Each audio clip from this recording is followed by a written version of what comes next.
أعوذ بالله من الشيطان الرجيم. بسم الله الرحمن الرحيم. الرحمن علم القرآن خلق الإنسان علمه البيان. الشمس والقمر بحسبان والنجم والشجر يسجدان. والسماء رفعها ووضع الميزان ألا تطغوا في الميزان وأقيموا الوزن بالقسط ولا تخسروا الميزان. والأرض وضعها للأنام فيها فاكهة والنخل ذات الأكمام والحب ذو العصف والريحان. فبأي آلاء ربكما تكذبان. صدق الله العظيم. ہاں میں قرآن ہوں، ہاں میں قرآن ہوں، چشمہ دین ہوں، حکم رحمان ہوں. چشمہ دین ہوں، حکم رحمان ہوں. اہل حق کے لیے جامع عرفان ہوں. اہل حق کے لیے جامع عرفان ہوں. ہاں میں قرآن ہوں، ہاں میں قرآن ہوں، ہاں میں قرآن ہوں، ہاں میں قرآن ہوں. احمد مصطفیٰ پر اتارا گیا، کہہ کے قول خدا میں اتارا گیا. سب سے زیادہ مجھی کو پکارا گیا، سب سے زیادہ مجھی کو پکارا گیا. جن و انسان کو مجھ سے سدھارا گیا، جن و انسان کو مجھ سے سدھارا گیا.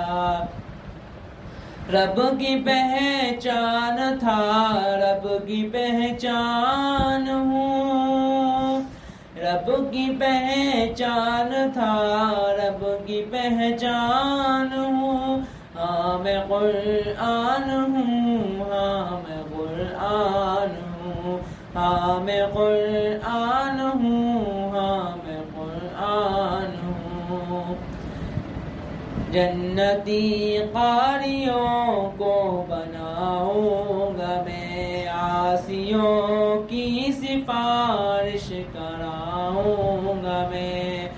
حافظوں کو وہاں بخشواؤں گا میں، حافظوں کو وہاں بخشواؤں گا میں.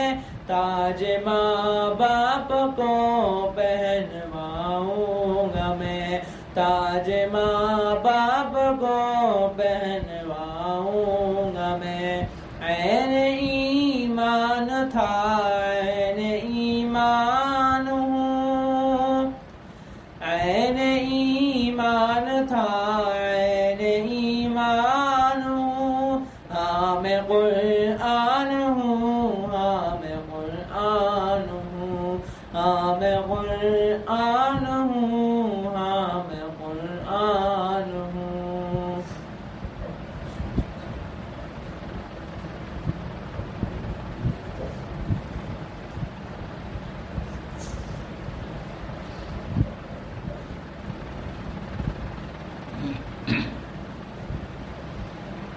نعبده ونصلي على رسوله الكريم أما بعد أعوذ بالله من الشيطان الرجيم بسم الله الرحمن الرحيم قال الله تعالى في القرآن المجيد كل نفس ذائقة الموت وقال النبي صلى الله عليه وسلم لكل شيء سقال وسقالة القلوب وذكر الله او كما قال علیہ الصلاۃ والسلام۔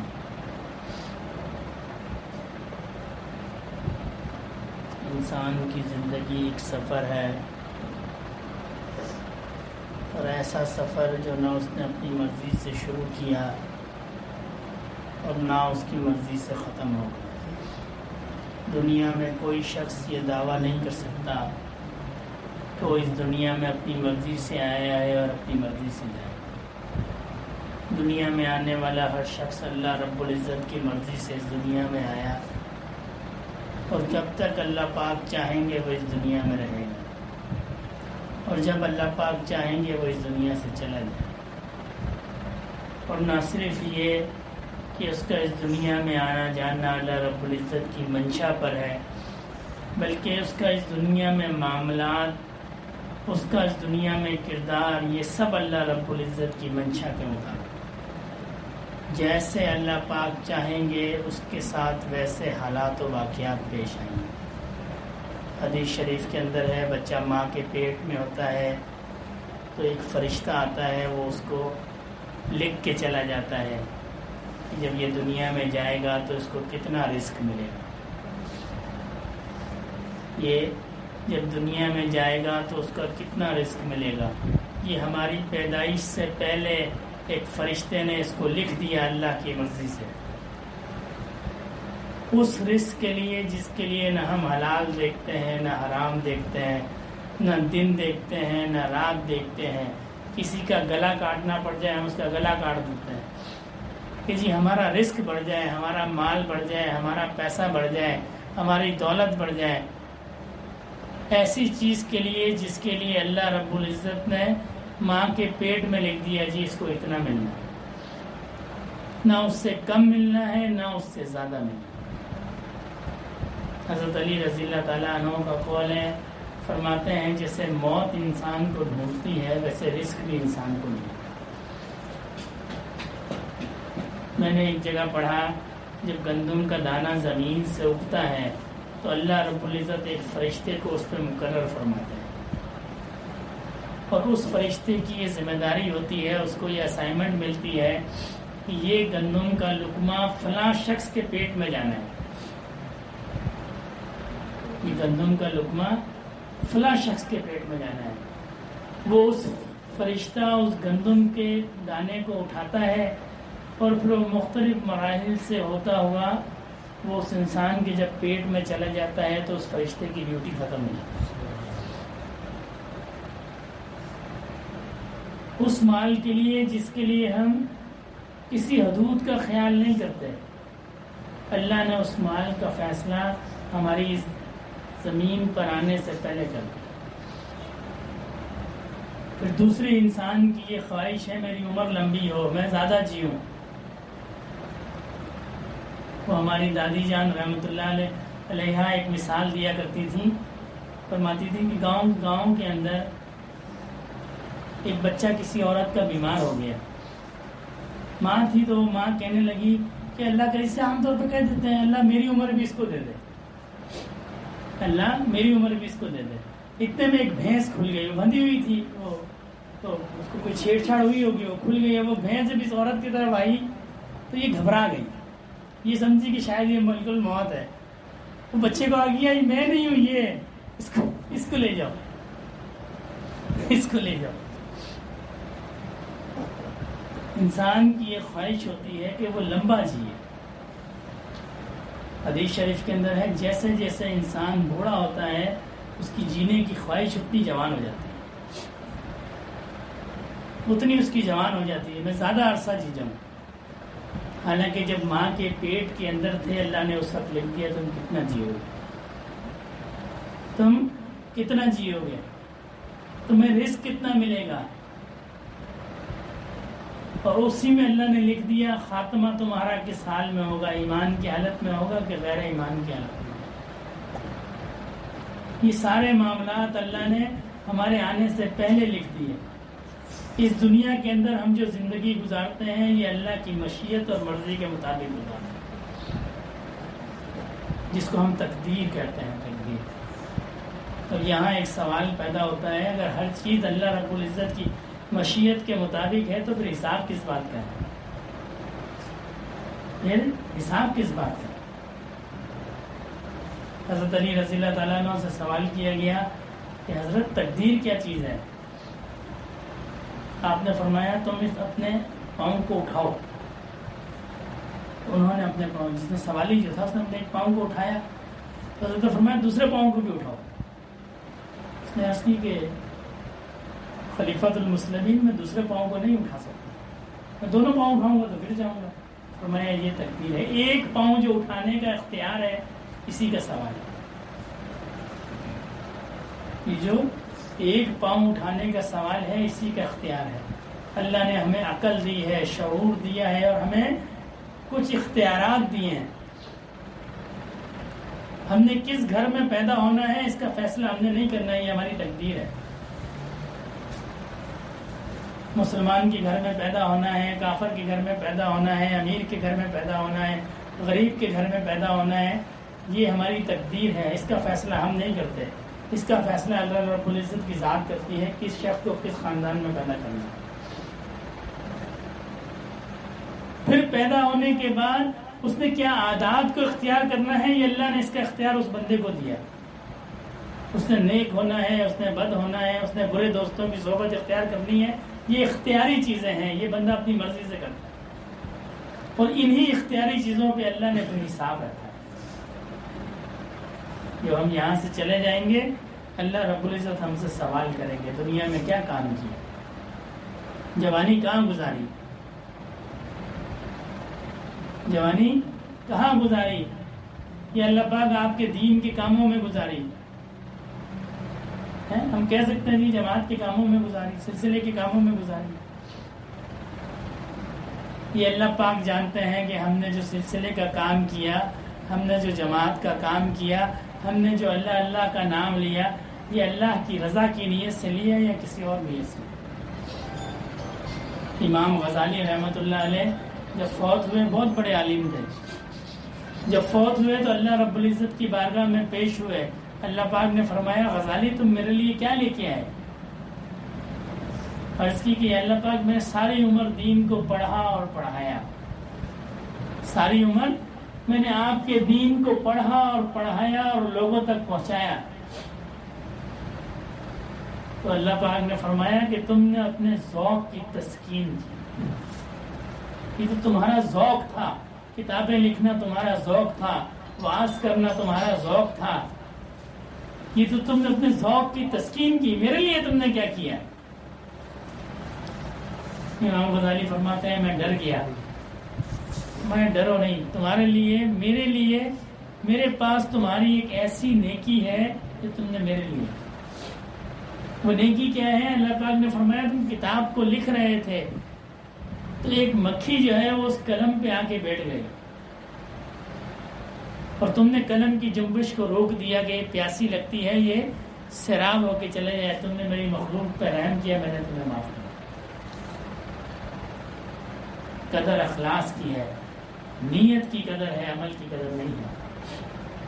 بزرگ فرماتے ہیں علم کی جو کمی ہے یہ عمل سے دور ہو جائے گی۔ اگر کسی انسان کے پاس علم نہ ہو یا کم ہو علم لیکن اس کا عمل زیادہ ہو تو وہ کمی دور ہو جاتی ہے۔ علم کی کمی کو عمل دور کر دیتا ہے اور عمل کی کمی کو اخلاص دور کر دیتا ہے۔ کسی کا عمل کم ہے لیکن اس میں اخلاص ہے تو عمل کی جو کمی ہے وہ اخلاص سے دور ہو جائے گی۔ مولانا شفیع رحمۃ اللہ علیہ مفتی کسوانی صاحب کے والد جو ہیں، ان کا میں اکثر ایک واقعہ بتایا کرتا ہوں۔ حضرت نے اپنی کتاب میں لکھا ہے عبداللہ بن مبارک کے زمانے میں عبداللہ بن مبارک جب فوت ہو گئے تو کسی نے خواب میں دیکھا، حضرت کیا معاملہ ہوا؟ فرمایا بصرہ کے فلاں جو موچی تھا مجھے اللہ نے بہت انعام سے نوازا لیکن اس موچی جیسا مقام مجھے نہیں ملا، وہ مجھ سے بھی آگے نکل گیا۔ تو جس نے خواب دیکھا اس کے دل میں خواہش پیدا ہوئی کہ میں اس اللہ کے بندے سے ملوں جو عبداللہ بن مبارک سے بھی آگے نکل گیا۔ اور حضرت کا میں تعارف کرا دوں، حضرت 1 سال جہاد پہ جایا کرتے تھے، 1 سال تبلیغ پہ جایا کرتے تھے، غیر مسلموں کو مسلمان کیا کرتے تھے، 1 سال تجارت پہ جایا کرتے تھے، اور جب سال کا تجارت سے واپس آتے اس سے شہر بھر کے جتنے علماء اور صلحاء کی فہرست بناتے ہیں، اور وہ سارا مال جو سارا منافع تھا وہ حضرت ان کی خدمت میں پیش کیا کرتے تھے تاکہ یہ ان کو روزگار کی معاش کی فکر نہ ہو اور یہ اللہ کی عبادت میں لگے رہیں۔ اتنے بڑے بزرگ تھے۔ تو جس نے خواب دیکھا اس کے دل میں تمنا ہوئی کہ وہ موچی جو ہے اس کی تو پھر بہت بڑی عبادت ہوں گی۔ وہ خواب میں جو ایڈریس بتایا گیا بصرہ کا فلاں محلہ، وہ اس محلے میں گیا، اس کی بیوہ سے ملا، کہنے لگا جی میں نے ایسا ایسا خواب دیکھا ہے، آپ مجھے کوئی اس کا خاص عمل بتائیں جی، اس کا خاص عمل کیا تھا اس موچی کا؟ تو وہ بیوہ کہنے لگی جی میرے شوہر کا کوئی خاص عمل نہیں تھا، وہ فرائض کو پورا کیا کرتا تھا، اور چونکہ موچی کا کام تھا تو سارا دن وہ موچی کا کام کرتا رہتا تھا۔ آگے آنے سارا دن وہ موچی کا کام کرتا رہتا تھا تو تھک جاتا تھا۔ بس اس میں ایک بات تھی، جب وہ رات کو چارپائی پہ ہم چھت پہ ہوتے اکیلے تو وہ کہا کرتا تھا کہ اگر اللہ مجھے فراغت دے تو میں بھی عبداللہ بن مبارک رحمۃ اللہ علیہ کی طرح میں بھی ان کی طرح عبادت کروں، میں بھی ان کی طرح دین کی خدمت کروں، اگر اللہ مجھے فراغت دے، مجھے آسائش دے۔ تو حضرت شفیع عثمانی رحمۃ اللہ علیہ فرماتے ہیں اس کی جو حسرت تھی اللہ نے اس حسرت کو قبول کیا۔ عمل کی کمی جو ہے یہ اخلاص سے دور ہو جاتی ہے، علم کی کمی عمل سے دور ہو جاتی ہے، عمل کی کمی اخلاص سے دور ہو جاتی ہے، لیکن اخلاص کی کمی کسی چیز سے دور نہیں ہوتی۔ جتنا بڑے سے بڑا کام ہو لیکن اس میں اخلاص نہ ہو اس کام کی کوئی اہمیت نہیں، اس کام کی کوئی اہمیت نہیں ہے۔ بغیر اخلاص سے کیا ہوا کام، بغیر اللہ کی رضا سے کیا ہوا کام، یہ بالکل ہلکا کام ہے۔ روایات میں آتا ہے بنی اسرائیل میں ایک شخص تھا، ایک عابد تھا، عبادت کیا کرتا تھا۔ کسی نے آ کے کہا کہ فلاں جگہ ایک درخت ہے اور شیطان نے لوگوں کو اس کی پوجا پہ لگا دیا ہے، لوگ اس کی عبادت کرتے ہیں۔ یہ غصے سے اٹھا اور اس نے کلاڑے کو اٹھایا اور اس نے کہا جی اس درخت کو میں کاٹ دوں گا، میں چھوڑوں گا نہیں۔ جب وہاں درخت کو کاٹنے گیا تو شیطان آ گیا، اس نے کہا جی میں تو نہیں کاٹنے دوں گا تمہیں، میں تمہیں اس درخت کو نہیں کاٹنے دوں گا، پہلے تم مجھ سے مقابلہ کرو۔ تو جب مقابلہ شروع ہوا تو اس کمزور سے آدمی نے اس کو پچھاڑ دیا۔ جب اس کو پچھاڑ دیا تو وہ کہنے لگا بھائی ایک کام کرو، تمہیں بھی روزگار کے لیے جانا پڑتا ہے، اپنی عبادت کو چھوڑ کے میں تمہیں ایسا کرتا ہوں 5 درہم روز کے دیا کروں گا، روز کے 5 درہم تمہارے تکیے کے نیچے مل جائیں گے، تم اس سے ضروریات زندگی کو پورا کرنا اور اپنا اللہ اللہ کرنا، ذکر و فکر کرنا، تمہیں معاش کے لیے نہیں جانا پڑے گا۔ تو اس کے دل میں لالچ پیدا ہو گئی، اس نے کہا ٹھیک ہے۔ اب وہ گھر واپس چلا گیا، اپنی عبادت کا چلا گیا۔ اب روز اس کو تکیے کے نیچے سے 5 درہم ملتے رہے، وہ استعمال کرتا رہا۔ کچھ وقت گزرنے کے بعد اس کو تکیے کے نیچے سے پیسے نکلنا بند ہو گئے، اس کو بڑا غصہ آیا۔ اس نے کہا جی میں جا کے اس درخت کو کاٹتا ہوں آج۔ کلاڑا اٹھایا اور درخت کے لیے، جب درخت کے پاس پہنچا تو شیطان پھر آ گیا۔ اس نے کہا ایسے نہیں، پہلے مجھ سے مقابلہ کرنا پڑے گا۔ جب مقابلہ کیا تو شیطان اس کی سینے پہ سوار ہو گیا۔ حیرانی کی بات ہے، میں تو 5 درہم سے جو میں کھانا کھاتا تھا اس سے تو میں اور زیادہ صحت مند ہو گیا، اب تم نے مجھے کیسے بچھاڑ دیا؟ اس نے کہا جی پہلے تمہارے پاس اخلاص تھا، تم اس نیت سے اس کو کاٹنے آئے تھے درخت کو کہ یہاں شرک ہوتا ہے، یہاں اللہ کی نافرمانی ہوتی ہے، اس لیے اس عمل کی، اس اخلاص کی برکت تھی۔ آج تم اس لیے کاٹنے آئے ہو کہ تمہیں پیسے نہیں ملے، تمہیں پیسے نہیں ملے۔ تو جب تک نیت صاف نہیں ہوگی، جب تک اخلاص نہیں ہوگا، جب تک عمل میں برکت نہیں ہوگی۔ اللہ والوں کی صحبت میں تصوف کا یہ خلاصہ ہے، تصوف کا خلاصہ ہے اخلاص۔ بس اگر کسی کو یہ نعمت حاصل ہو گئی اس کو کسی اجازت کی ضرورت نہیں ہے، وہ اجازت یافتہ ہے۔ اگر کسی کو یہ نعمت حاصل ہو گئی ہے اس کو کسی صحبت کی ضرورت نہیں ہے، اس کو مزید کہیں جانے کی ضرورت نہیں ہے. اور اگر کسی کو یہ نعمت حاصل نہیں ہو گئی اور اس کو ڈگریاں بھی مل گئی، اجازت بھی مل گئی، خلافت بھی مل گئی، وہ سب بیکار ہے، اس کی کوئی اہمیت نہیں، اس کی کوئی اہمیت نہیں ہے. کسی اجازت کی، کسی خلافت کی کوئی اہمیت نہیں ہے جب تک کہ اس کو اخلاص کی نعمت حاصل نہیں ہے. ہمارے بزرگ اسی اخلاص کی نعمت پہ لوگوں کو اجازت دیتے ہیں. مختلف خانقاہوں میں مختلف رجحان ہیں، بعض کرامات پہ، بعض مشاہدات پہ دیتے ہیں، جب مشاہدہ کھل جاتا ہے جب دیتے ہیں، بعض کرامات پہ دیتے ہیں. ہمارے جو اکابر ہیں وہ اخلاص پہ اجازت دے دیتے ہیں. نہ مشاہدہ کھلا ہو نہ کرامات کھلی ہو، اس کی ضرورت نہیں ہے. اس کا سوال نہیں ہوگا. یہ سوال نہیں ہوگا کہ تمہیں کیا کیا مشاہدات ہوتے تھے، تمہارے کیا کیا کمالات تھے، تمہاری کیا کیا کرامات تھی. یہ سوال نہیں ہوگا. لیکن عمل کے اندر جو اخلاص ہے اس کا سوال ہوگا. یہ پورے تصوف کا خلاصہ ہے. جو بھی کام کیا جائے وہ اللہ کی رضا کے لیے کام کیجیے. 1 انچ کا کام ہو اللہ کی رضا کے لیے. صرف عبادات نہیں، معاملات بھی اللہ کے لیے، اللہ کی رضا کے لیے ہوں. ایک صحابی نے بازار کے اندر دکان کھولی، کاروبار شروع کیا. کچھ دن تک وہ کاروبار چلتا رہا. اتنے میں ایک کوئی شخص آیا، انہوں نے سامان بیچا. وہ آیا اور کہنے لگا حضرت میں نے سامان واپس کرنا ہے، مجھے نہیں ضرورت ہے، مجھے پسند نہیں آیا. تو انہوں نے بڑی خوشی خوشی اس سامان کو واپس لیا، ان کو پیسے واپس کیے، دکان کو بند کر دیا. لوگوں نے پوچھا جی آپ نے پورا کاروبار بند کر دیا؟ فرمایا میں نے تو کاروبار اس نیت سے کھولا تھا، اللہ کے نبی صلی اللہ علیہ وسلم نے فرمایا تھا کہ جو دکاندار لوگوں کے سامان کو واپس کر دیتا ہے اللہ پاک اس کو قیامت کے دن اس کا اجر دیں گے. میں نے تو اس اجر کو حاصل کرنے کے لیے اس دکان کو کھولا. جب تک ہمارے عمل کے اندر اخلاص نہیں ہوگا، جب تک ہمارے عمل کے اندر اللہ کی رضا نہیں ہوگی، بڑے سے بڑا عمل بھی ہمیں نفع نہیں دے. اور چھوٹے سے چھوٹا عمل جس میں اخلاص ہوگا وہ ہمیں نفع دے گا. لیکن دنیا کے اندر کوئی چیز ہے وہ اپنی اہمیت کے حساب سے تولی جاتی ہے. مثال کے طور پہ لوہا ہے تو وہ ٹنوں میں تولا جاتا ہے. 1 ٹن، 2 ٹن، 5 ٹن، صحیح ہے. یا کم از کم کلو، 10 کلو، 20 کلو. میرا نہیں خیال کہ کوئی لوہے کو کلو سے کم میں تولتا ہوگا. سونا جو ہے یہ گرام اور ماشوں میں تولا جاتا ہے. حالانکہ وہ بھی ایک دھات ہے، یہ بھی ایک دھات ہے، لیکن یہ کلو میں نہیں تولی جاتی، یہ تولوں میں تولی جاتی ہے. 1 تولہ، 2 تولہ، 10 تولہ، 20 تولہ. کیوں؟ یہ اس سے زیادہ قیمتی ہے. جو چیز جتنی زیادہ قیمتی ہوگی وہ اتنے کم اس میں تولی جائے گی.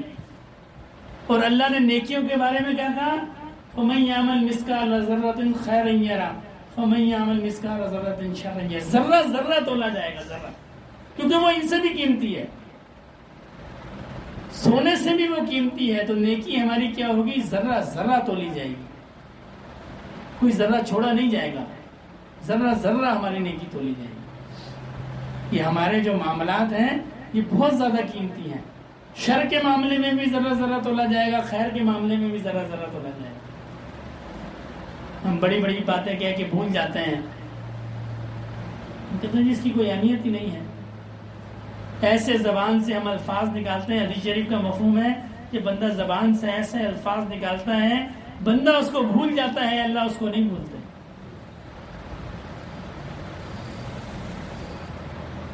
ایک جگہ سے میرا گزر ہوا کہیں، تو ایک صاحب جو ہے وہ کسی سے تنگ ہوں گے تو وہ اس کو بددعا دے رہے تھے.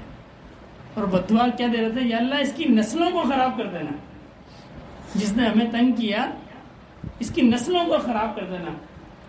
تو میرے دل میں یہ بات آئی کہ دیکھو دکھی ہوگا، کس نے دل دکھایا ہوگا بیچارے کا، کہ آج ہمارے جو عمل بد ہیں، ہمارے جو معاملات کی خرابی ہے، اس کو کون بھگتے گی؟ ہماری نسلیں بھگتیں گی. ہم تو بھگتیں گے. کسی کو ہم نے تنگ کیا، کسی کو ہم نے پریشان کیا، کسی پہ ہم نے ظلم کیا، تو ہماری نسلیں بھی اس کو بھگتیں گی. وہ بددعا اللہ کی بارگاہ میں اگر قبول ہوتی ہے نسلوں تک، پھر ہم کہتے ہیں کہ ہمیں پریشانی ہے. ہو سکتا ہے ہمارے بڑوں کے معاملات ہوں. تو معاملات پہ توجہ دی جائے، اعمال پہ توجہ دی جائے، اور خاص اللہ کی رضا کے لیے، بس اللہ کی رضا کے لیے کام کیا جائے. اللہ کا ذکر بھی اللہ کی رضا کے لیے کیا جائے. سب سے پہلے جس شخص کو جہنم میں بھیجا جائے گا وہ عالم ہوگا، علم والا ہوگا، سب سے پہلے جہنم میں جائے گا۔ کافر بھی نہیں جائے گا، مشرک بھی نہیں جائے گا، فاسق بھی نہیں جائے گا، فاجر بھی نہیں جائے گا۔ جہنم کے اندر جو سب سے پہلا شخص جائے گا وہ علم والا ہوگا۔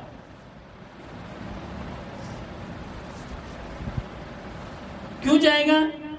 کیونکہ وہ لوگوں کو دکھانے کے لیے باتیں کیا کرے گا، خود اس کا عمل نہیں ہوگا۔ تھوڑا بندہ عمل کرے، کم عمل کرے، لیکن اللہ کی رضا کے لیے کرے، اور اپنی جو باطنی بیماریاں ہیں بندہ ان پہ توجہ دے۔ مجھ میں کیا کمی ہے؟ یہ سوال نہیں ہوگا کہ جی فلاں میں کیا کمی تھی۔ آپ کتب اٹھا کے دیکھ لیں، یہ سوال نہیں ہوگا کہ جی فلاں نے نماز کیوں نہیں پڑھی، فلاں نے جھوٹ کیوں بولا، فلاں نے بدنظری کیوں کی۔ یہ سوال ہوگا کہ جی میں نے نماز کیوں نہیں پڑھی، تم نے نماز کیوں نہیں پڑھی تھی، تم نے بدنظری کیوں کی، تم نے تکبر کیوں کیا، تم نے حسد کیوں کیا۔ انسان کی تو ایسی اوقات ہے۔ اجتماع میں ایک ساتھی سے گفتگو ہو رہی تھی، کچھ دنوں میری طبیعت علیل رہی اور ڈینگی بخار ہو گیا، تو میں نے اس سے عرض کی کہ انسان کی یہ اوقات ہے کہ 5 گرام کا مچھر جو ہے انسان اس کو برداشت نہیں کر سکتا، 100 کلو کے آدمی کو لاچار کر دیتا ہے، اور وہ بھی ایک دفعہ کاٹنے سے، اور لاچار بھی ایسا کر دیتا ہے کہ بندے کو اللہ یاد، جس کو اللہ نہیں بھی یاد اس کو بھی اللہ یاد آ جاتا ہے، ایسا لاچار کر دیتا ہے۔ 5 گرام کا مچھر ہے، اور یہ 100 گرام کا بندہ جب ٹھیک ہوتا ہے تو کہتا ہے جی میرے بغیر تو یہ کائنات ہی نہیں چل سکتی، میں تو فلاں چیز ہوں، میں تو فلاں چیز ہوں، میں تو فلاں چیز ہوں۔ اور عاجزی کا یہ عالم ہے کہ مچھر بھی برداشت نہیں کر سکتا، باقی تو دوسری مخلوق الگ ہے۔ اور جب قبر کے اندر جائے گا تو پھر وہاں سانپ، بچھو اور ان چیزوں کو کیسے برداشت کرے، کیسے ان چیزوں کو برداشت کرے۔ میں نے ایک جگہ ایک واقعہ پڑھا، ایک شخص کے جنگل میں بکریاں چرا رہا تھا، اس کے پیچھے ایک ہاتھی لگ گیا، بدمست ہاتھی، یعنی پاگل ہو گیا، بدمست ہو گیا۔ تو اب وہ جب اس کے پیچھے لگا تو یہ بھاگا، یہ میں جان بچاؤں، یہ سونڈ سے مجھے کچل دے گا۔ کہنے لگے بھاگتے بھاگتے جنگل کے اندر اس کو ایک مینار نظر آیا، کسی کی قبر ہوگی، مزار وہ ہوگا، تو اس کا دروازہ اس نے بند پایا، ایک کھڑکی تھی، ایک کھڑکی میں سے اندر گھس گیا۔ جب کھڑکی میں سے اندر گھسا تو ہاتھی نے اپنی سونڈ کو اندر ڈالا اور اس کو پکڑنے کی کوشش کی۔ اس نے دیکھا ایک سنگلی رسی، لوہے کی، جو وہ اوپر اس کے نیچے قبر ہے اور اس کے اوپر وہ رسی لٹک رہی ہے، تو اس نے اس رسی کو پکڑ لیا۔ تو اچانک اس کی نیچے نظر پڑی، اس نے دیکھا ایک بچھو ہے جس کا رنگ نیلا ہے، نیلا، اور وہ قبر سے باہر نکلا۔ اب جب وہ قبر سے باہر نکلا تو اس نے اس کو پکڑنے کی کوشش کی، اس کے اوپر جمپ ماری، اور ہاتھی جو ہے اپنی سونڈ سے اس کو پکڑنے کی کوشش کر رہا تھا۔ جب بچھو نے جمپ ماری تو ہاتھی کی سونڈ بیچ میں آ گئی ہے، تو وہ ہاتھی کی سونڈ سے ٹکرایا اور اس نے اس کو ڈس ماری، یعنی ڈنگ مارا، اور نیچے گر گیا دوبارہ قبر کے اندر، اور اس کا زہر اتنا تھا کہ ہاتھی اس سے مر گیا۔ اب جب اس نے کھڑکی سے باہر نکلنے کی کوشش کی تو دیکھا جی کھڑکی کے سامنے تو ہاتھی پڑا ہوا، یعنی اگر یہ پاؤں نیچے رکھتا تو ہاتھی کے اوپر پاؤں رکھنا پڑتا۔ تھوڑی دیر یہ سوچتا رہا کہ بچھو میرے پیچھے نہ پڑ جائے، تو اس نے ہاتھی کے اوپر پاؤں رکھا، اپنا ایک پاؤں رکھا اور دوسرا پاؤں پھیلا کے آگے نکل گیا۔ جب ہاتھی کے اوپر پاؤں رکھا تو اس کی پوری جو ٹانگ اس گھٹنے تک تھی وہ ہاتھی کے اندر چلی گئی، اور جب باہر نکالی تو اس میں گوشت ہی نہیں تھا، صرف ہڈی تھی، یعنی جسے بندہ چھلانگ لگاتا تو ایک پاؤں رکھا اور دوسرا آگے رکھ دیا۔ اتنی دیر کے اندر ہاتھی کے اندر ایسا زہر تھا اس بچھو کا، وہ اس کی ساری ٹانگ کا گوشت کھا گیا۔ ایک مچھر کاٹ لے تو ہم اٹھ نہیں سکتے، جب وہ بچھو کاٹے گا پھر کیا معاملہ ہوگا۔ اس دنیا کے اندر جس نے اللہ کو راضی کر لیا، یہ سانپ بچھو قبر کے اندر ہم خود بناتے ہیں، یہ بنے بنائے نہیں ہیں، یہ ہم خود بناتے ہیں۔ جو شخص گالی دیتا ہے اس کی قبر میں ایک بچھو پیدا ہوتا ہے، اللہ اس کی قبر کے اندر بچھو کو پیدا فرماتا ہے، وہ اس کو ڈسے گا۔ کتنے آرام سے ہم گالی دے دیتے ہیں، مذاق میں بھی گالی دے دیتے ہیں۔ جو نماز نہیں پڑھے گا اللہ اس کی قبر میں سانپ کو پیدا فرمائیں گے، وہ اس کو ڈسے گا۔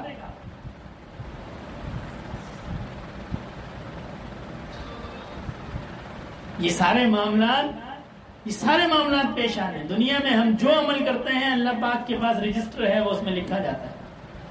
حالانکہ اللہ کی ذات تو بہت رحیم ہے اور ہمارے بہت سارے گناہوں کو اللہ ویسے ہی معاف فرما دیتا ہے۔ ایسی رحیم ذات ہے، میں نے ایک جگہ پڑھا کہ جو منکر نکیر ہیں ہمارے، یہ ہمارے اعمال لکھتے ہیں۔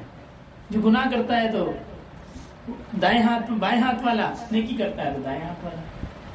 تو جب انسان مر جاتا ہے اس وقت یہ فرشتے کیا کرتا ہے؟ تو میں نے کہیں پڑھا اللہ رب العزت کو حکم دیتے ہیں کہ تو اگر تو بندہ مومن ہے اللہ پاک اس کو ان کو حکم دیتے ہیں اس کی قبر پہ چلے جاؤ، وہاں بیٹھ جاؤ اور قیامت تک اس کے لیے مغفرت کی دعا کرو۔ یہ ان کی ڈیوٹی ہو جاتی ہے۔ ایسی اللہ پاک کی رحمت والی ذات ہے، ان فرشتوں کی ڈیوٹی چونکہ اب اعمال نامہ ختم ہو گیا، بند ہو گیا، تو اللہ پاک ان کی نئی ڈیوٹی یہ لگاتے ہیں کہ ان کی قبر پہ بیٹھ جاؤ اور قیامت تک ان کی مغفرت کے لیے دعا کرو۔ جب بندہ اللہ سے مغفرت طلب کرتا ہے، اللہ پاک نورانی مخلوق کی ڈیوٹی لگا دیتے ہیں اس کے لیے مغفرت کی دعا کرو۔ بندہ اللہ کے راستے میں چل کے تو دیکھے، اللہ کے راستے میں اللہ پاک اس کا اتنا اکرام کرتے ہیں کہ اس قبر کو جنت کے باغوں میں سے باغ بنا دیتے ہیں۔ بے شمار مشاہدات ہیں، ایسا باغ بن جاتی ہے بندہ حیران رہ جاتا ہے۔ حضرت تھانوی نے ایک واقعہ لکھا ہے، فرمایا ایک عورت قبر کے اندر گئی، فوت ہو گئی، تو کسی عزیز کا بٹوا قبر کے اندر گر گیا۔ اب اس میں کچھ قیمتی چیزیں تھیں، اس نے لوگوں سے کہا، لوگوں نے کہا جی اب تو قبر بند ہو گئی ہے، اب اس کو قرار نہیں ہے، رات میں ہو گیا، اس نے کہا جی اپنا بٹوا تو نکال لو، اس میں بڑی قیمتی چیزیں ہیں۔ تو جب اس کا سلیب ہٹایا اور وہ اندر گیا، اس نے دیکھا اندر تو کچھ بھی نہیں ہے، قبر خالی ہے۔ اچانک اس کی نظر پڑی سامنے ایک کھڑکی ہے، اس کھڑکی سے اندر گیا، اس نے دیکھا اندر کی تو دنیا ہی الگ ہے، اندر کی تو دنیا ہی الگ ہے۔ ایک باغ ہے بہت بڑا اور اس کے درمیان میں ایک جھولا لگا ہوا ہے اور وہ عورت اس جھولے پہ جھولے جھول رہی ہے۔ اب یہ جیسے ہی اس کے پاس گیا، اس نے کہا یہ لو اپنا پرس اور باہر نکل جاؤ یہاں سے۔ اس نے کہا جی آپ اتنی خوبصورت جگہ پہ ہیں، میں تھوڑا سا دیکھ لوں۔ اس نے کہا نہیں، دیکھنے کی فرصت نہیں ہے، تم فوراً یہاں سے نکل جاؤ۔ جب وہ باہر نکلا تو اس نے دیکھا زمانہ ہی بدل گیا،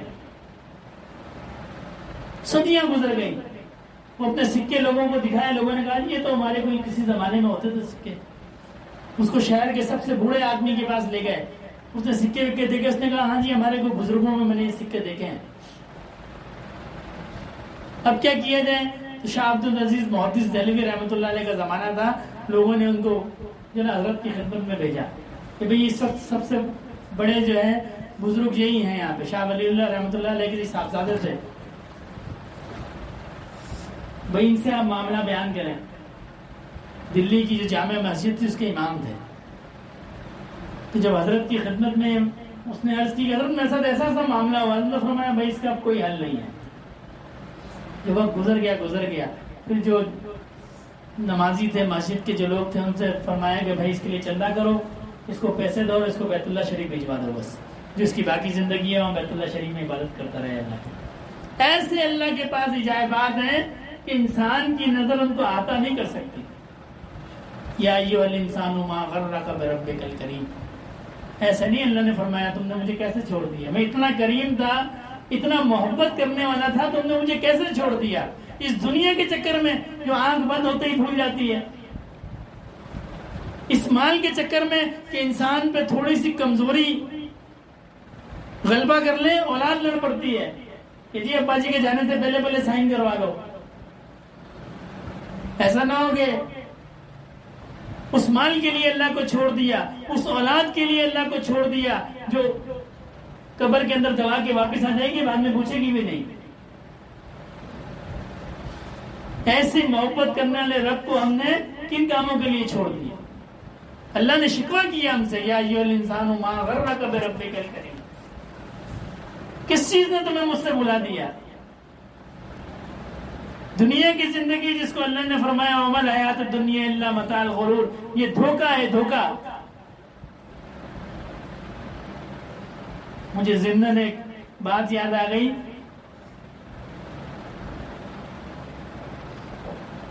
یہ 7 والے جو بزرگ ہیں لال شہباز قلندر رحمۃ اللہ علیہ، یہ کہیں سے گزر رہے تھے تو ایک بندہ جو ہے اس کے ہاتھ میں ڈگڈگی تھی اور ایک بندر تھا، اور وہ اس کا تماشا کرتا تھا۔ تو حضرت بھی چاہ رہے تھے، وہ بھی سفر کر رہا تھا۔ اس نے حضرت سے پوچھا آپ کون ہیں؟ انہوں نے کہا میں قلندر ہوں۔ تو اس نے کہا میں بھی قلندر ہوں۔ اس زمانے میں تماشا کرنے والے کو قلندر کہتے ہوں گے۔ اس نے کہا جی میں بھی قلندر ہوں۔ تو اس نے فرمایا تم کیسے تماشا کرتے ہو؟ اس نے یہ دیکھیے جی اس نے ڈگڈگی بجائی تو بندر نے ناچ کیا، جی یہ میرا تماشا ہے۔ کہنے جی آپ کا کیسا تماشا ہے، آپ کیسا تماشا کرتے ہیں؟ تو اس نے فرمایا وہ سامنے درخت ہے، تم ایسا کرو اس درخت کو کراس کر لو۔ اب اس نے اس درخت کو کراس کیا، منزل بدل گیا۔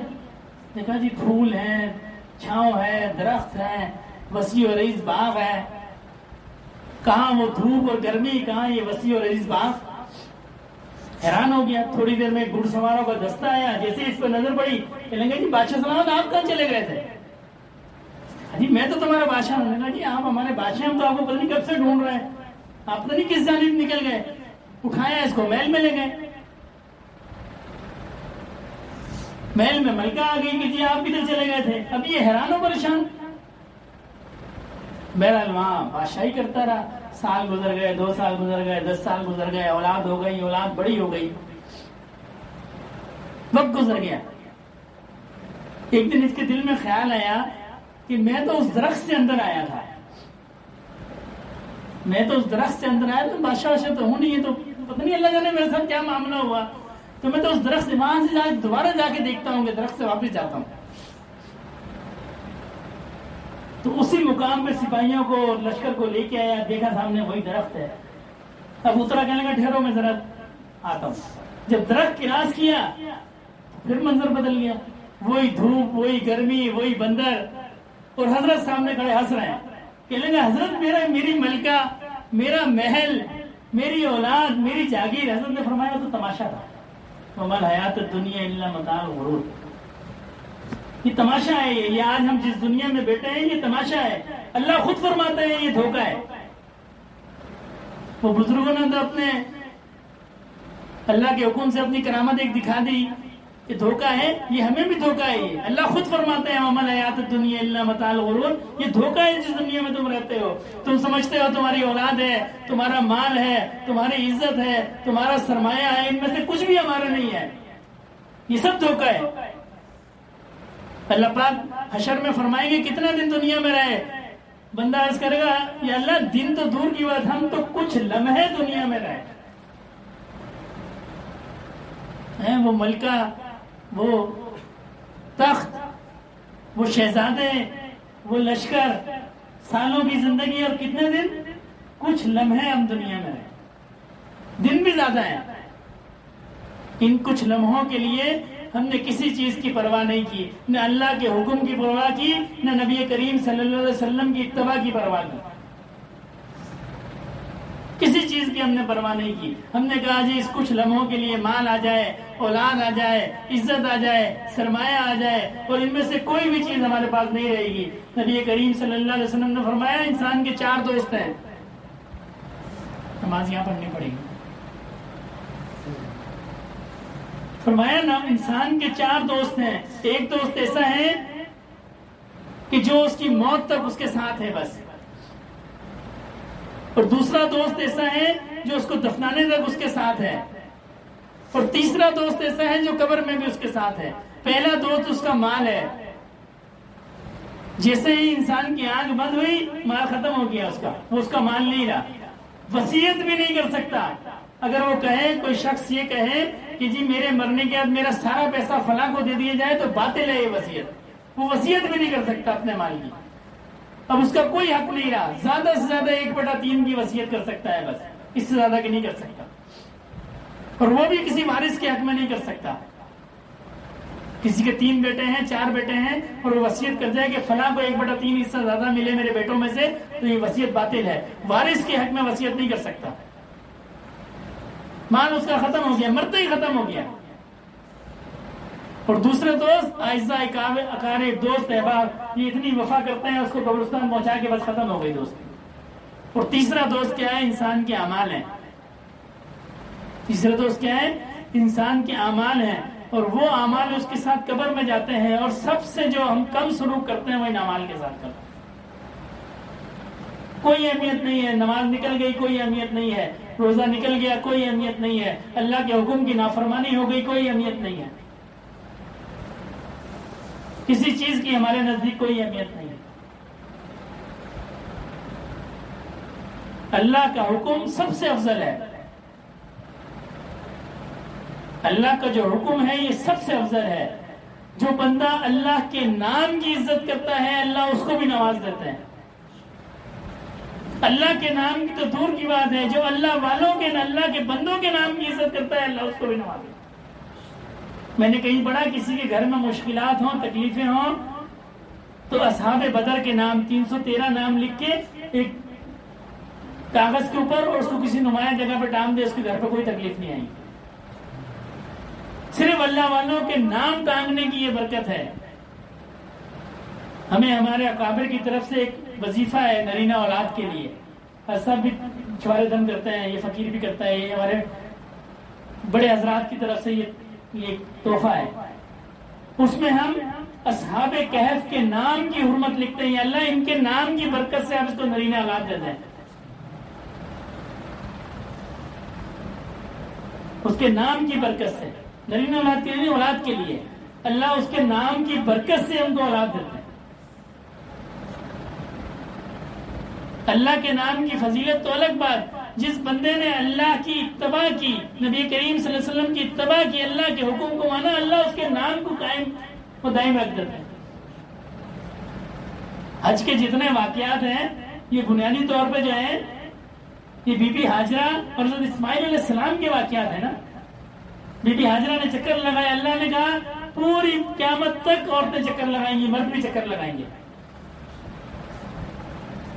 اللہ کو ایسی ادا پسند، اللہ کی اس میں لگائے، فریاد میں لگائے.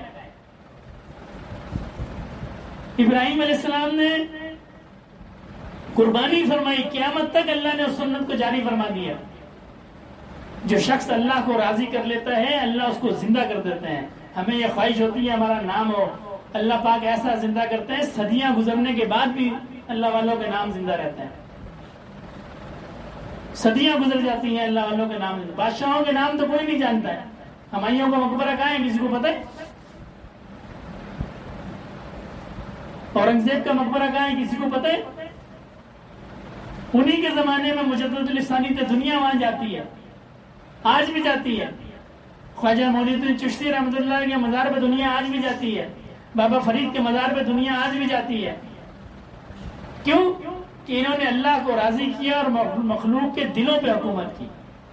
دماغ پہ حکومت نہیں کرنی، دل پہ حکومت کرنی ہے. دل پہ.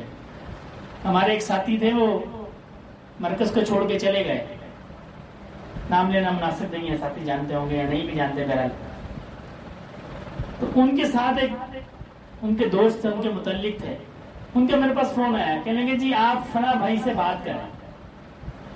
خیر ان کی خواہش ہوگی کہ جو مرکز سے جڑے رہیں ان کو سمجھائیں. تو میں نے ان سے عرض کی کہ بھائی ہم جو ہے لوگوں کو محبت کے دھاگے سے باندھتے ہیں، دلیل کے دھاگے سے نہیں باندھتے. جو محبت کی رسی توڑا کے چلا گیا اس کو ہم دلیل سے قائم نہیں کرتے.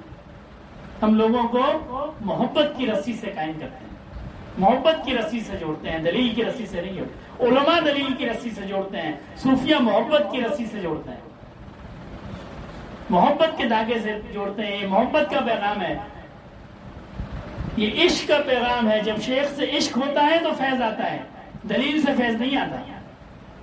عشق سے فیض آتا ہے، محبت سے فیض آتا ہے.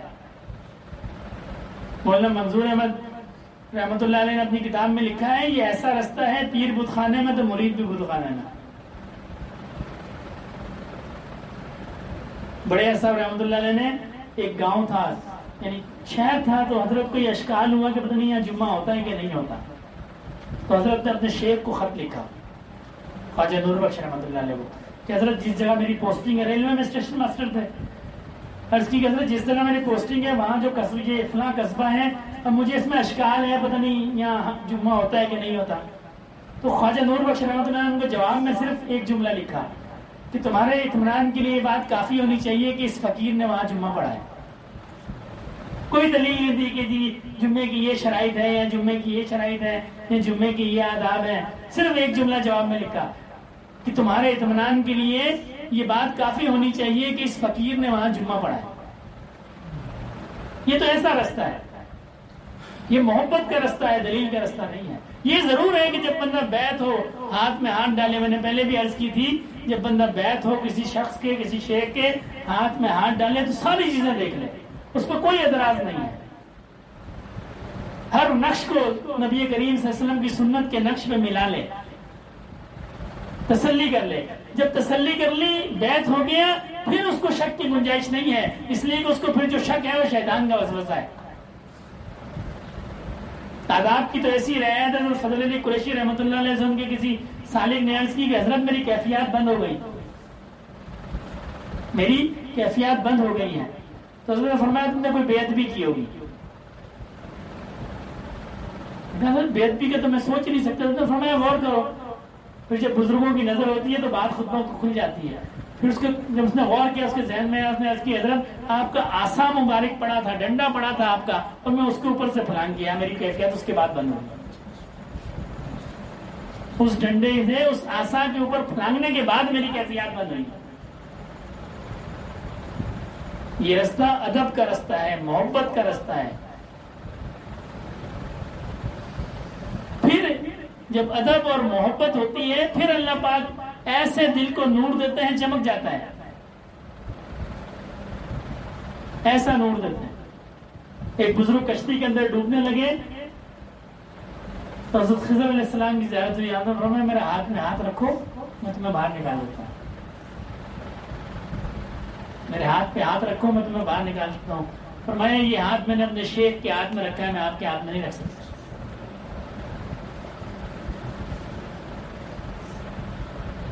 حضرت عثمان رضی اللہ تعالیٰ عنہ فرماتے ہیں میں نے نبی کریم صلی اللہ علیہ وسلم کے ہاتھ پہ جب بیعت کی نا، آپ کے ہاتھ میں میں نے اپنا ہاتھ دیا، اس کے بعد میں نے اپنے ہاتھ کو کبھی شرمگاہ پہ نہیں لگایا۔ تو بزرگ فرمانے لگے کہ میں آپ کے ہاتھ میں اپنا ہاتھ نہیں دے سکتا، اس لیے کہ میں نے اپنے شیخ کے ہاتھ میں اپنا ہاتھ دیا ہے۔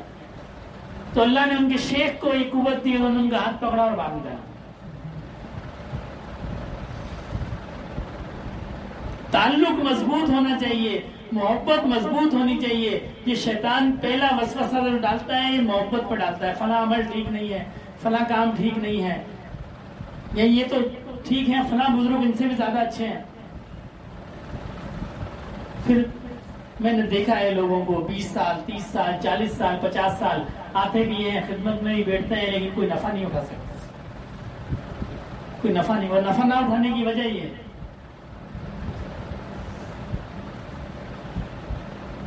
شاہ عنایت رحمۃ اللہ علیہ یہ بابا بھلے شاہ کے شیخ تھے، بات بہت لمبی ہو گئی، بابا بھلے شاہ کے شیخ تھے۔ بابا بھلے شاہ کی خدمت میں ایک شخص آیا اور اس کا نام تھا عنایت۔ کیا نام تھا؟ عنایت، جو ان کے شیخ کا نام تھا۔ عرض کی حضرت میں آپ سے بیعت ہونا چاہتا ہوں۔ تو حضرت نے فرمایا بھائی تمہارا نام ہے عنایت اور میرے شیخ کا نام بھی عنایت ہے، تو میں تمہیں بیعت نہیں کر سکتا ان سے پوچھے بغیر، حالانکہ فوت ہو گئے تھے لیکن اللہ والوں کا رابطہ، اور میں ان سے پوچھے بغیر میں تمہیں بیعت نہیں کر سکتا، مجھے حکم ہوگا تو میں تمہیں بیعت کروں۔ تم خانقاہ میں رہو، اس زمانے میں لوگ رہا کرتے تھے، صوفیوں کی خانقاہیں ہوا کرتی تھی، لوگ آتے تھے رہتے، اس وقت ایسا آسان معاملہ نہیں تھا، جس کو اجازت دیتے تھے بزرگ فرماتے تھے فلاں جگہ چلے جاؤ، آج ہم جو مسلمان ہیں یہ ان صوفیہ کی وجہ سے مسلمان ہیں، تو اللہ کی رحمت ہے، لیکن جو ظاہری سبب ہے یہ صوفیہ اکرام ہے۔ کہاں بغداد سے حکم دیا جی ہندوستان چلے جاؤ، فلاں شہر چلے جاؤ، وہاں جا کے دین کی دعوت دو، ہندوؤں کے اندر لا کے بٹھا دیا۔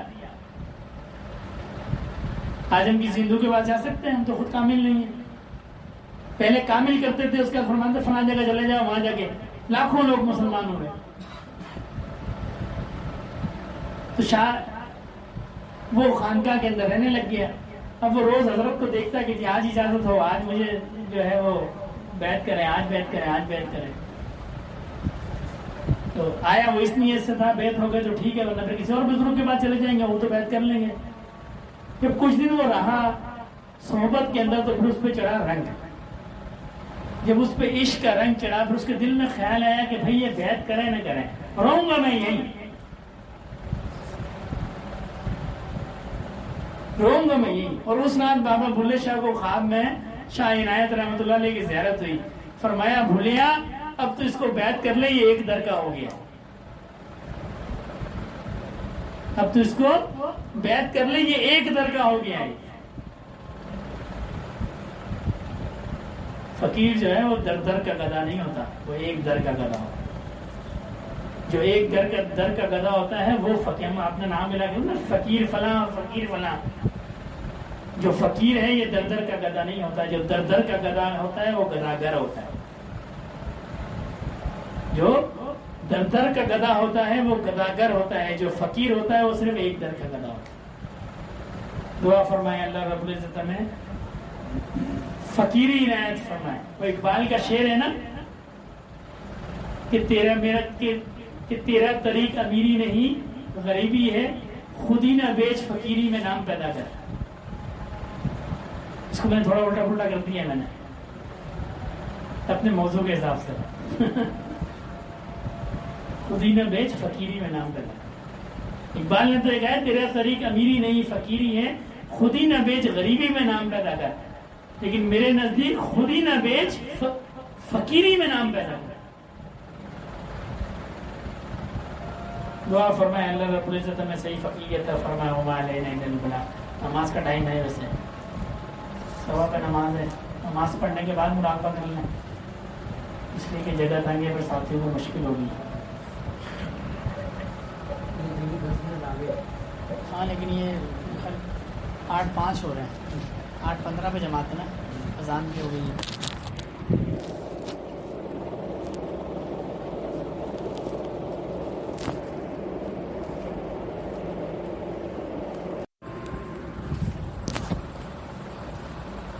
تمام ساتھی 3 دفعہ استغفار، 10 دفعہ درود شریف، 10 دفعہ تیسرا کلمہ، 11 دفعہ سورہ اخلاص اور 1 دفعہ سورہ استغفر اللہ.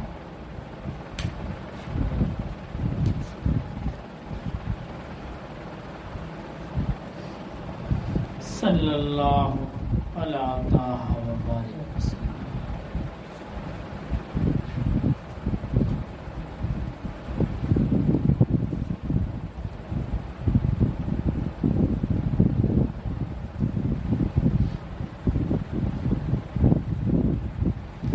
سبحان اللہ والحمد للہ ولا الہ الا اللہ واللہ اکبر ولا حول ولا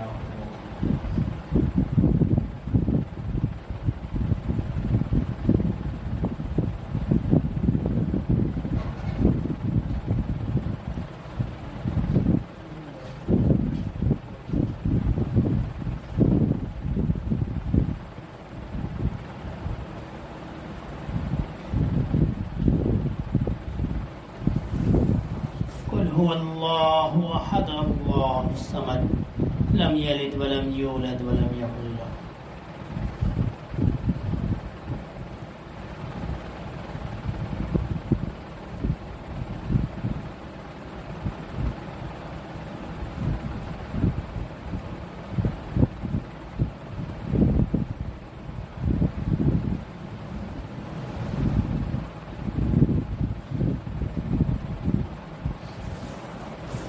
الحمدللہ رب العالمین الرحمن الرحیم مالک یوم الدین ایاک نعبد و ایاک نستعین اهدنا الصراط المستقیم صراط الذین انعمت علیہم غیر المغضوب علیہم. الحمدللہ رب العالمین والصلاة والسلام علی سید المرسلین. یہ اللہ پاک جو پڑھا گیا اس کا ثواب نبی کریم صلی اللہ علیہ وسلم کی بارگاہ عالیہ میں پیش فرمائیے. آپ کے طفیل جملہ صحابہ کرام، سلسلہ عالیہ نقشبندیہ کے جملہ شیوخ و اعظام، خصوصاً میرے دادا رحمۃ اللہ علیہ کے نامہ اعمال میں داخل فرمائیے. یا اللہ پاک اس کا ثواب جملہ مسلمان مردوں اور عورتوں زندہ اور مردہ سب کے نام اعمال میں داخل فرمائیں۔ اللہم صلی علی سیدنا مولانا محمد صلاۃ تنجینا بها من جمیع الاحوال والآفات وتقضی لنا بها جمیع الحاجات وتطہرنا بها من جمیع السیئات وترفعنا بها عندك اعلی الدرجات وتبلغنا بها اقصى الغایات من جمیع الخیرات فی الحیات وبعد الممات انک علی کل شیء قدیر سبحان ربک رب العزة عما یصفون وسلام علی المرسلین والحمد للہ رب العالمین آمین برحمتک یا اپنی آنکھوں کو بند کر لیں، اپنی توجہ دل کی طرف اور دل کی توجہ اللہ رب العزت کی ذات کی طرف۔ تسبیح کی آواز پہ یہ گمان رکھنا ہے کہ یہ تسبیح کی ٹک ٹک نہیں ہے، یہ میرے دل کی دھڑکن ہے، یہ کر رہی ہے اللہ اللہ اللہ۔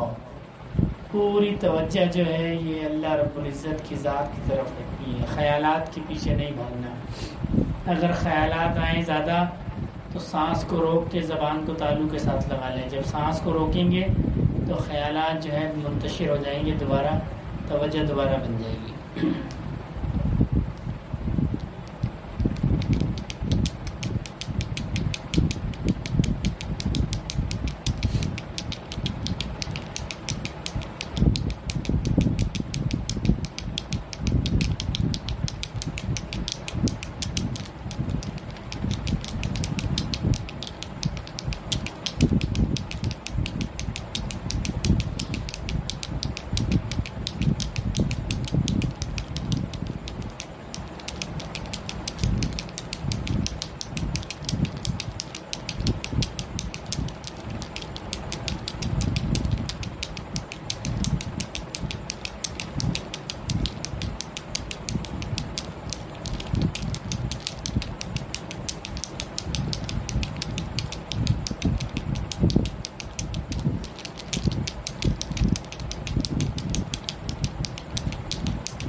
انما المؤمنون الذين اذا ذكر الله وجلت قلوبهم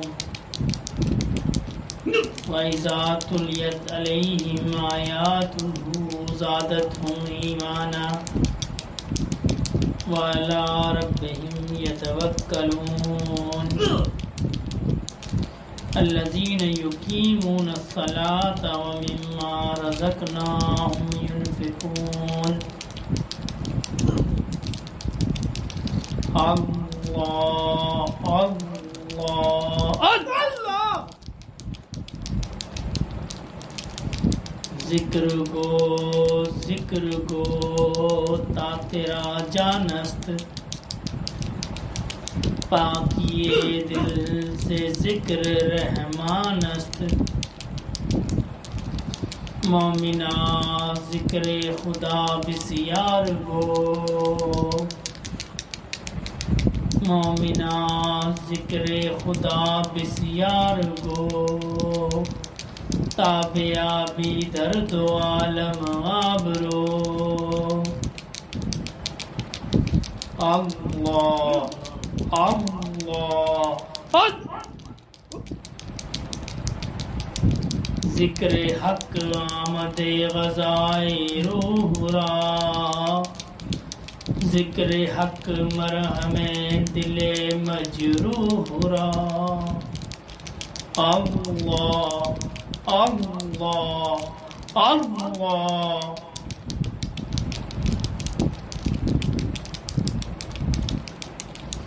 نہ دنیا سے نہ دولت سے نہ گھر آباد کرنے سے، نہ دنیا سے نہ دولت سے نہ گھر آباد کرنے سے سکون دل کو ہوتا ہے، اللہ کو یاد کرنے سے۔ اللہ اللہ اللہ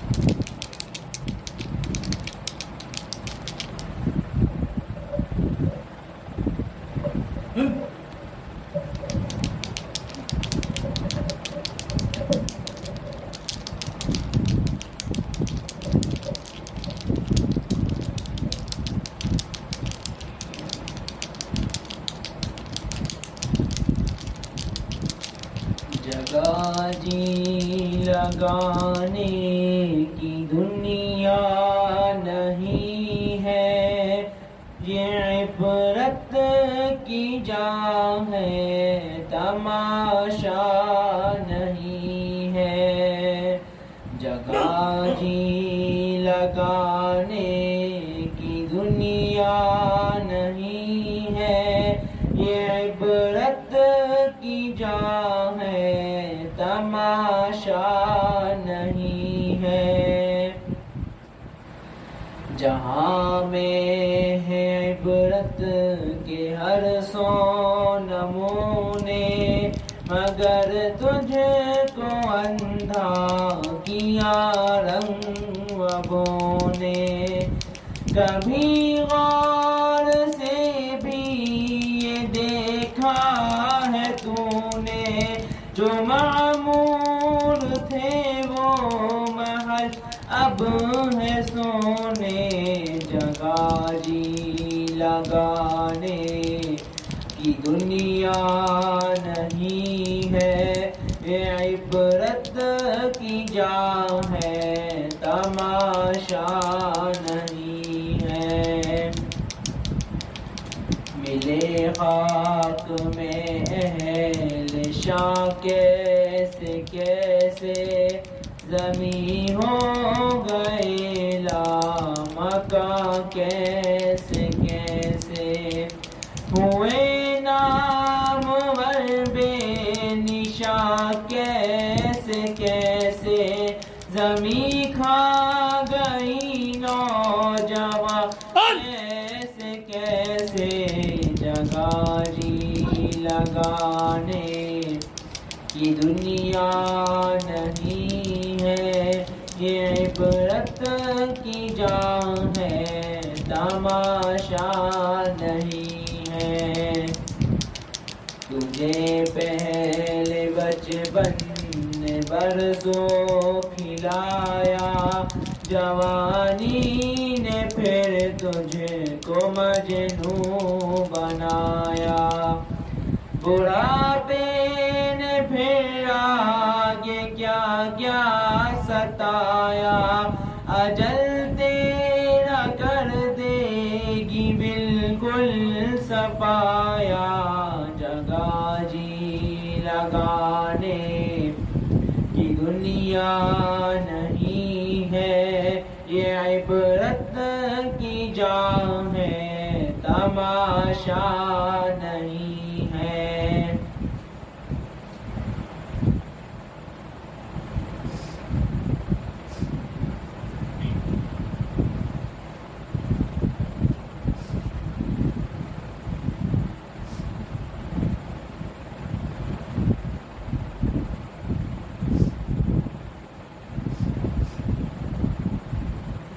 آباد رہے ہر دم مرشد تیرا میں خانہ،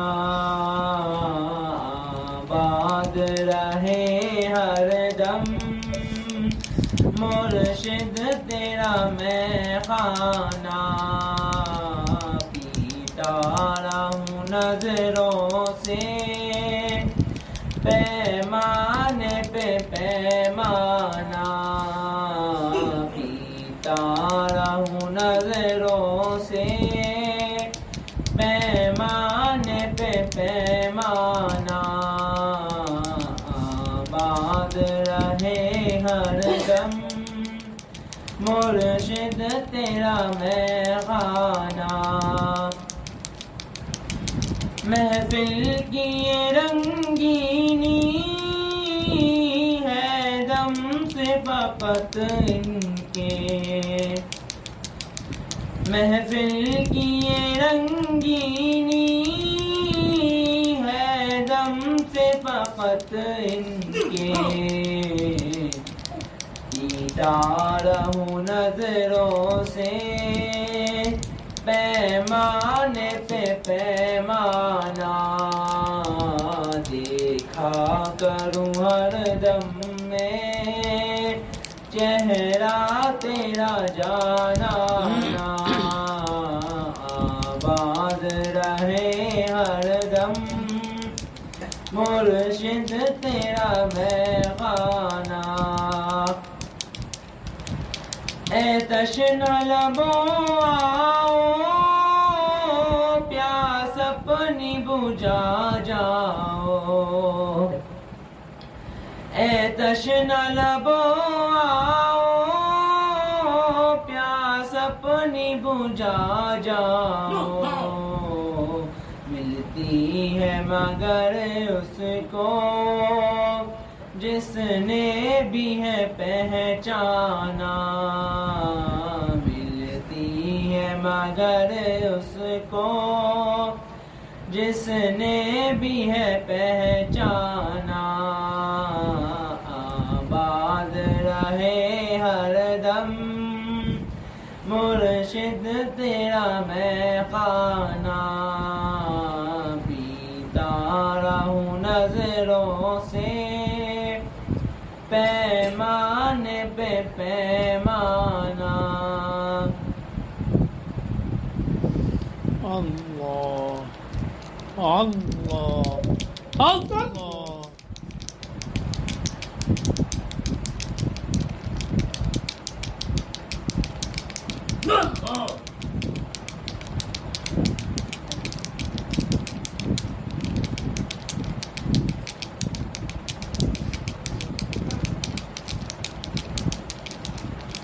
آپ کے آستاں پہ آئے آپ کی یاد کھینچ لائی آپ کے آستاں پہ آئے آپ کی یاد کھینچ لائی رکھے خدا سلامت آپ کے در سے آشنائی رکھے خدا سلامت آپ کے در سے آشنائی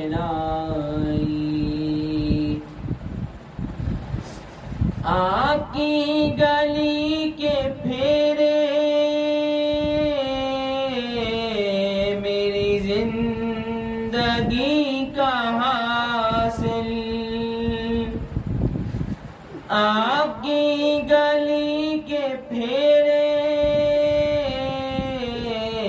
میری زندگی کا حاصل آپ کے در سے آشنا ہوں یہ میری پارسائی آپ کے در سے آشنا ہوں یہ میری پارسائی میں کبھی جو ڈگمگایا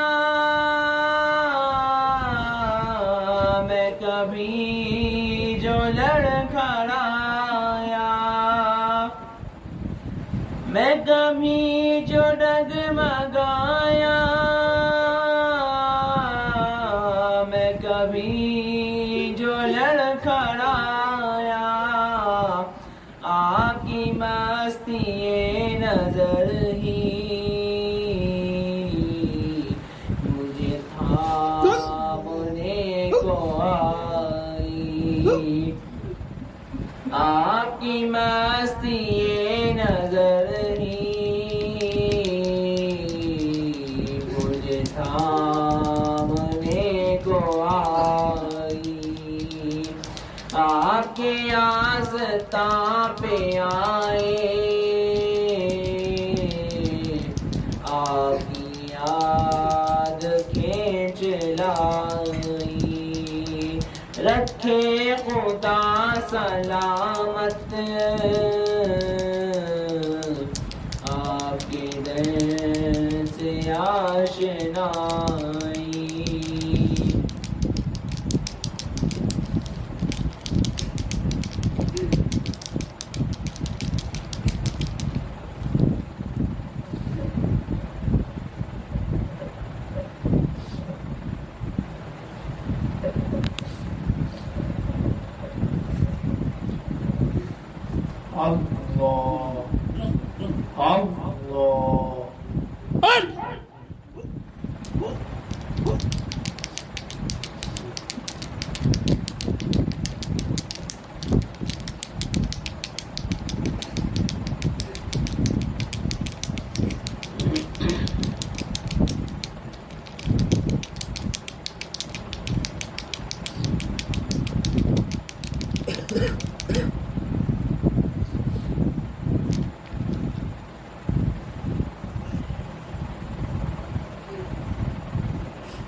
دعائے خیر۔ الحمدللہ رب العالمین الرحمن الرحیم مالک یوم الدین، ایاک نعبد و ایاک نستعین، اہدنا الصراط المستقیم، اہدنا الصراط المستقیم، صراط الذین انعمت علیہم غیر المغضوب علیہم ولا الضالین۔ ربنا ظلمنا انفسنا وان لم تغفر لنا وترحمنا لنكونن من الخاسرین۔ ربنا لا تؤاخذنا إن نسينا وأخطأنا، ربنا ولا تحمل علينا إصرا كما حملته على الذين من قبلنا، ربنا ولا تحملنا ما لا طاقة لنا به، واعف عنا واغفر لنا وارحمنا، أنت مولانا فانصرنا على القوم الكافرين۔ ربنا لا تزغ قلوبنا بعد إذ هديتنا وهب لنا من لدنك رحمة إنك أنت الوهاب۔ ربنا هب لنا من أزواجنا وذرياتنا قرة أعين واجعلنا للمتقين إماما۔ اللهم حاسبني حسابا يسيرا، اللهم حاسبني حسابا يسيرا، اللهم حاسبني حسابا يسيرا، اللهم اغفر لنا قبل الموت وارحمنا عند الموت، ولا تعذبنا بعد الموت، ولا تحاسبنا يوم القيامة إنك على كل شيء قدير۔ اللهم إنا على ذكرك وشكرك وحسن عبادتك، اللهم إنك عفو تحب العفو فاعف عنا، اللهم حاسبنی حسابا یسیرا۔ یا اللہ پاک اپنی رضا والی زندگی عنایت فرمائیے، یا اللہ پاک رضا کی حالت میں موت عطا فرمائیے، یا اللہ پاک ہم سے جو گناہ ہو گئے ہوں وہ خفیہ ہوں یا اعلانیہ ہوں، ظاہری ہوں یا باطنی ہوں، یا اللہ پاک اپنے فضل سے تمام گناہوں کو معاف فرمائیے، یا اللہ پاک ہم پہ رحمت کی نگاہ فرمائیے، یا اللہ پاک نبی کریم صلی اللہ علیہ وسلم کا فرمان علی شان ہے، اللہ جس پہ رحمت کی نگاہ فرما دیں اس کو جہنم کی آگ نہیں چھو سکتی۔ یا اللہ پاک آپ ہم پہ اپنی رحمت کی نگاہ فرمائیں، یا اللہ پاک ہمارے عیوب پہ پردہ فرمائیں، یا اللہ پاک ہماری کمزوریوں کو دور فرمائیں، یا اللہ پاک ہمارے عیبوں کو دور فرمائیں، یا اللہ پاک نبی کریم صلی اللہ علیہ وسلم کے دین پہ چلنے کی توفیق عطا فرمائیں، یا اللہ پاک نبی کریم صلی اللہ علیہ وسلم کی اتباع نصیب فرمائیں، یا اللہ پاک نبی کریم صلی اللہ علیہ وسلم کی زیارت نصیب فرمائیں، یا اللہ پاک ہماری موت اس حال میں آئے اور نبی کریم صلی اللہ علیہ وسلم کے حوض کوثر پر جب زیارت ہو تو اللہ کے رسول ہم سے راضی ہوں۔ یا اللہ پاک ہم پر رحم فرمائیے، یا اللہ پاک ہم پر رحم فرمائیے، یا اللہ پاک ہم پر رحم فرمائیے، یا اللہ پاک جو بیمار ہیں ہم کو صحت عطا فرمائیے، جو تنگ دست ہیں ہم کی تنگ دستی کو دور فرمائیے، یا اللہ پاک جو قرض میں مبتلا ہے غیب کے خزانوں سے ان کا قرض عطا فرمائیے، یا اللہ پاک ہم سب کو حلال پاک اور طیب رزق عطا فرمائیے، یا اللہ پاک جو ساتھی فکر معاش میں ہیں یا اللہ پاک ان کی فکر معاش کو دور فرمائیے، یا اللہ پاک جو ہمارے مرحومین اس دنیا سے چلے گئے ان کی قبور کو جنت کے باغوں میں سے باغ بنائیے، یا اللہ پاک ان پر رحم فرمائیے، یا اللہ پاک جو اولاد کی نعمت سے محروم ہے نیک صالح اولاد عطا فرمائیے، یا اللہ پاک جن کو اولاد نرینہ نہیں ہے نیک صالح وارث عطا فرمائیے، یا اللہ پاک ہماری اولادوں کو دیندار بنائیے، خدمت گزار بنائیے، نبی کریم صلی اللہ علیہ وسلم کا سچا امتی بنائیے، یا اللہ پاک ہم پہ رحم فرمائیے، یا اللہ پاک ہم پہ فضل فرمائیے، یا اللہ پاک جماعت میں اتفاق و محبت نصیب فرمائیے، یا اللہ پاک جتنے ساتھی ہیں سب کے قلوب کو اپنی نور سے منور فرمائیے، یا اللہ پاک سب کے قلوب کو منور فرمائیے، سب کے قلوب کو روشن فرمائیے، یا اللہ پاک جو مانگ سکے وہ بھی عطا فرمائیے، جو نہ مانگ سکے وہ بھی عطا فرمائیے، یا اللہ پاک ہم نے اپنے گمان کے مطابق مانگا آپ اپنی شان کے مطابق عطا فرمائیے، یا اللہ پاک مجمع میں کوئی نیک بندہ ہوگا جس کی آمین آپ کو پسند ہوگی، یا اللہ پاک اس آمین کی برکت سے ہماری دعاؤں کو قبول فرمائیے، یا اللہ پاک حاضرین مجلس کی تمام جائز اور شرعی حاجات کو پورا فرمائیے، یا اللہ پاک حاضرین مجلس پہ اپنا خصوصی رحم و کرم فرمائیے، یا اللہ پاک ان کے مالوں میں اولادوں میں علم میں برکت عطا فرمائیے۔ اللهم صل على سيدنا مولانا محمد صلاة تنجينا بها من جميع الأحوال والآفات وتنزيلنا بها جميع الحاجات وتطهرنا بها من جميع السيئات وترفعنا بها عندك أعلى الدرجات وتبلغنا بها أقصى الغايات من جميع الخيرات في الحياة وبعد الممات إنك على كل شيء قدير سبحان ربك رب العزة عما يصفون وسلام على المرسلين والحمد لله رب العالمين آمين برحمتك يا أرحم الراحمين آمين يا رب العالمين۔